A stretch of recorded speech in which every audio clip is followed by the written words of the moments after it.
This is an update of a story I did earlier, and this is how you can help. Let's go ahead and talk about it.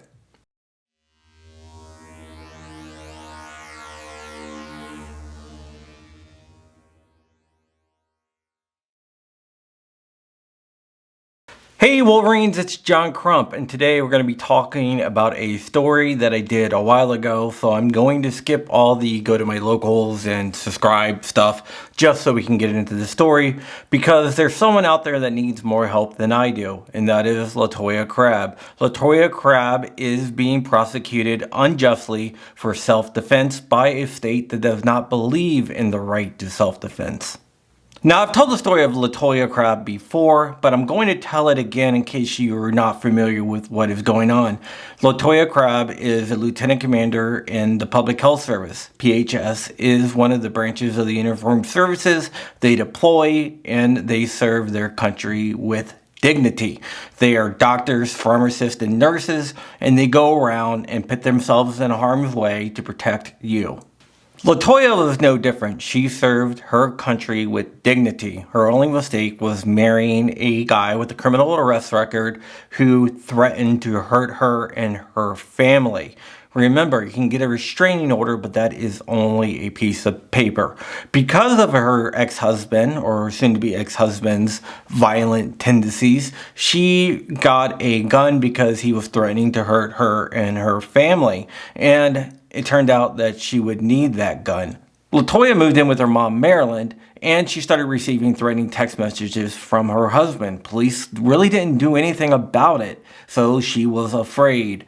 And one night she received text messages, but she didn't see those text messages until her husband showed up and entered the house uninvited and unannounced. Something happened, a scuffle or something, and he ended up being shot. LaToya said that she was acting in self-defense. And by all the evidence, to me, it looks like self-defense. If you read through all the case files, it is definitely self-defense. The DA, on the other hand, didn't believe it was self-defense. You see, LaToya's gun held a certain amount of rounds, and there was one extra bullet in the magazine. Now, this could mean a couple of different things. One of the things it could have meant was that she topped off her gun, which in my opinion is probably the most likely thing. But the DA had a different theory. The DA surmised that she unloaded the magazine out of her firearm and replaced a bullet, a single bullet, and reloaded and didn't fire it. So why would she reload? Why would she even need to reload if she wasn't out of rounds? I mean, there's shells, casings, and everything else, so the evidence is quite apparent that if she did reload, it was only a single bullet, which makes no sense. I believe in the topping off theory more than anything else. I think what we have here is the DA does not believe in self-defense. The DA does not believe in the right to defend yourself and your family. And it's just not this DA, it's the whole DA office in Manassas, Virginia. They're very left-leaning and very anti-gun, so I can see them coming to the conclusion that you do not have a right to defend yourself. Just like they came to the conclusion that LaToya didn't have a right to defend herself. He died. Her husband died right there. She was defending herself and he died. So what does the DA do? The DA charges her with murder. They put her in jail, deny her bond through the holidays. So she's in jail, away from her kids, away from her family through the whole entire holidays. Her trial was supposed to begin on Monday. Well, on Monday, the DA play a certain game. And if you watch the auto keycard case about Justin Irvin and Matthew Hoover, you know this game. What they did is they dropped the charges and refiled them, resetting the clock. So instead of going to court in March, they're now going to court in November, and I have no doubt that they will try to do this again. They always do this. They will drop the charges and refile them. It stops the clock and restarts it. The point of that is to pressure you into signing a plea agreement. And I believe that LaToya was offered a plea agreement that she turned down because she's not going to plead guilty to something that she didn't do. And she acted in self-defense. There is no way you could convince me otherwise that she didn't act in self-defense. I kinda know the family a little bit, and I know that LaToya is not a murderer, and I know that she would never ever seek to hurt anyone.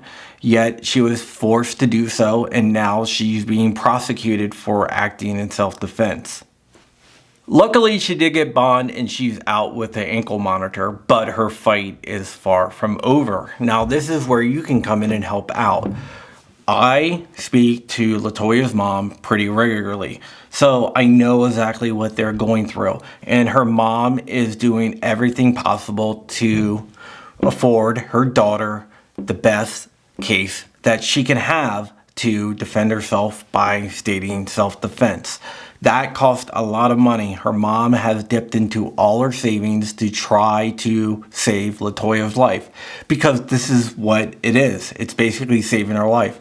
If she goes to prison and she's looking at some heavy time here, this will not only destroy her life, it will destroy the lives of her kids.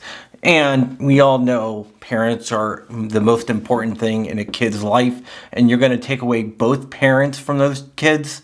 I don't think that that is right, and I don't think that is proper, but yet the Commonwealth's attorney, that is what they are going for, because they don't care about the family. They don't care about the people themselves. All they care about is getting reelected.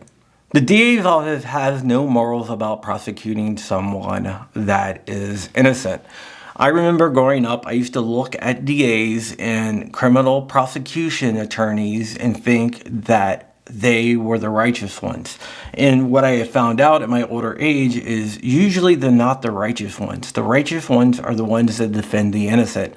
And these guys don't care about the innocent. They care about getting a win and advancing their political careers, even if that means that someone like LaToya has to go to prison for the rest of her life. There is a fundraiser for LaToya's defense fund. I'm going to list it below in the description. If you have a couple dollars and you feel that you can afford to do so, please consider donating. If you don't have any money, that's fine. I understand that. But please share this video wherever you want. You can rip it off of my channel, throw it up on your channel, or you can just share the video, or you can make your own video about this subject. But we need to get the word out, and we need to help out LaToya. I'm going to be honest with you. LaToya is a good person. Her family are good people, and she does not deserve to be where she is. She was a battered woman who was abused, and she had to defend herself against a much bigger attacker. And as a Second Amendment community, if we can't stand up and say that we are going to help out someone that is being unjustly prosecuted for using a tool, the best tool that they have for self-defense, then what are we? Please help out.